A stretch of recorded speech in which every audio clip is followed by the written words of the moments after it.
Hanako nods fractionally, still on her guard, her shoulders stiff like wood. I get the feeling that she's not more might be more comfortable by herself after all, but it's too late to back off now. She has really troubled expressions she seems to wear almost constantly. One that makes me constantly be on guard myself. I wonder why. I can understand why she seems to be so wary, or more like why there could be a person like her. But I still have no idea how to act around a person. Is there a time soon where you plan to eat with Lily? Is that the deal here? She nods slightly. So they must have been trying to get to the cafeteria. Well, something of a dinner crowd, so just like the cafeteria is crowded during lunch. It's not as bad, because dinner's not as longer than lunch hour, but I can understand why Hanako would be discouraged from going in. Pick up my bag and we take our leave. Hanako skips a little to meet my initial pace, so I slid out and match her speed. It doesn't take long for us to be walking at a comfortable pace down the hallway. It almost feels like we're going for a stroll together, something I can't say I've really done before with a girl. I wouldn't seem to be singing the same thing, though, although we are walking at the same pace. She now comes with arms reach of me. He's still uncomfortable around me. Given how shy she is, it doesn't seem much helping it, at least for now. Trying to arrive at the cafeteria, there's not much of a crowd there, but Lily's nowhere to be seen. Nako's head shrinks even lower than usual. Have you looked elsewhere already?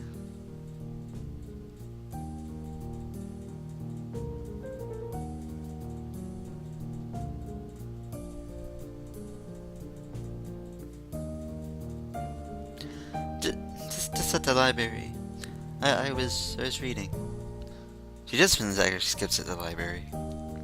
Ah, so not exactly a thorough search then. Well, if I have to guess, she'd be in her class, like Zun said, right? Right. Besides of nods, Nako agrees with my reasoning. God, she's being so awkward. So I need a double layer of self-clothed padding even to begin interacting with her. Since all that might have become a little used to me, it isn't hard to tell that the science between us is hovering on the edge of both of our minds. So, you and Lily usually hang out at their class? Together after class, right? Yes. Not quite sure what I expected from her answer, nor why you even asked the question. That much is rather obvious, after all. She didn't seem like to have cultivated a social circle either, so I suspect that Lily may well be her only friend. Must be a pain being in different classes, I'm guessing. Gives a sharp, almost reflexive nod. Repeatedly as careful thought about her actions and speech, Hanako hastens to make her answer as prompt and short as possible. Lily comes by the class, though, even when she's busy. She gives a small smile as she says it, evidently appreciating the fact that Lily goes out of her way to help her. It's pretty cute, really. There isn't really need to say more. Both of us are content that it doesn't reach its end. We ascend the stairs back to the library, met by a group of students heading down the stairs like a school of fish, moving from one feeding area to another. They seem to be keeping most to themselves, but before I can notice doing so, Naga's move around behind me. Hey, you alright? I mean, just keep going. Things pass without much of a second glance. Hanako takes up my attention to the side again as we enter the building. A momentary reprieve from her anxiety almost snatched away. Even though we climbed towards the third floor, it didn't seem to relax. Isn't that a shy person before, or even shy girls, but Hanako seems to be pretty far beyond what I've called normal in her fear of other people. When for Lily acting as a mediator, I doubt Hanako would have even been able to walk beside me like this. She seems completely shut down in the presence of others. We walk out the way to Lily's classroom. She continues in what? Okay. The rest of the walk up to Lily's classroom continues in strange silence, while I review her inability to socialize at all. I had to make my way up to the stairs. The noise coming from Lily's classroom was audible from halfway down the hallway. I guess I wasn't expecting such a gen at all. I wanted to add words there for some reason.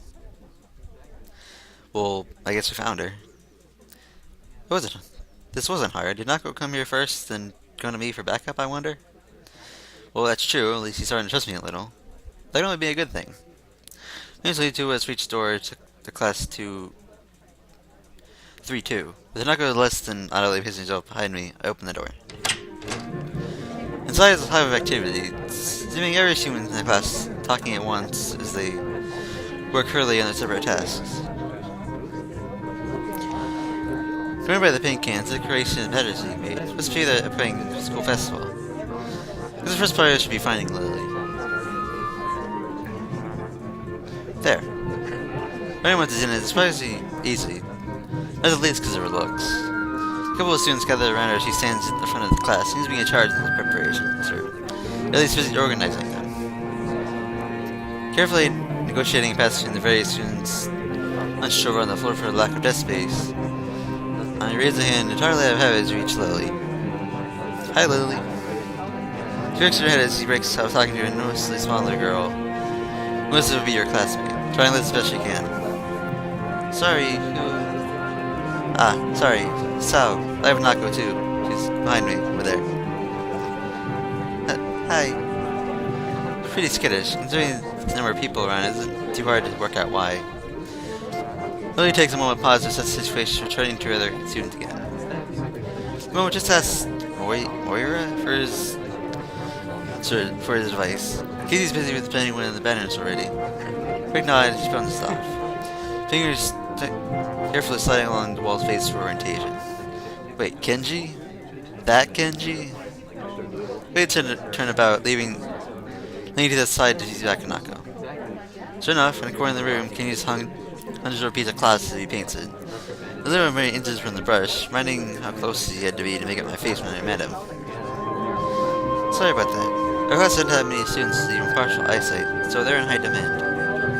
That's right. Class 3-2 was especially for points to poor vision. Planning festivals is pretty arduous for them. Need a hand? I could give you help if you need some. Maybe Hanako could too? Here's her mind something would do her good, but just she has courage to ask outright. She quickly nods in affirmation afterwards, so I'm pretty confident I made the right move. Lily gives a little sigh of relief. Ah, that's good. This might actually get finished before everyone goes off to dinner now. You'll be able to help the person paying the main banner? It's a big task for him to do, but nobody else can do. Help. Kenji? Sure. She's just surprised that I know him. Can't really blame her. Take it, have you met? Rooms in the dorm right next to each other. Right to miss each other, really. Oh, it's good that you're getting friends so fast. Friend. I wonder if that's the right word to use for him. Like a science in the presence reminds you of the reason I put her up to helping in the first place. Well, we're gonna help him then. He knows what he needs doing, right? That's right. Just ask if you have any problems. Coursing in assent, Hanako and I begin another trek across the classroom. He sends a cross position on this floor. His gaze fixed on the right Galappo in front of him. Hey, Kenji. No answer. He was dragging this paint choke brush along the lunch, half-painted kanji that switched on the sheet and pencil. Kenji, hey. Huh? What? Huh? What? Who is it? In the way he treats class members, it's a small wonder he's working on this alone. It's me, Sao from... Right. I know what that meant. What are you doing here, though? This attitude annoys me. This way, to really get focused on his work, hating to be disturbed by anyone until he's done, I suppose. When we talked, Son Hako's footsteps as he walks up behind me. Reminds me of why that she's here. I was going to help with the banner. Hanako and I, that is. Hello. Oh, hey. I guess that's okay. She's not going into this equation. It's made her take a complete about phase. His son Chuck's Fox hospitality is slightly unsettling. Alright, women. On second thoughts, this might not have been a great idea after all. Then I gradually set ourselves in the episode of the cloth banner to Kenji, noting there's several small paint tents on the ground around it. Class 3-2, noodle stall?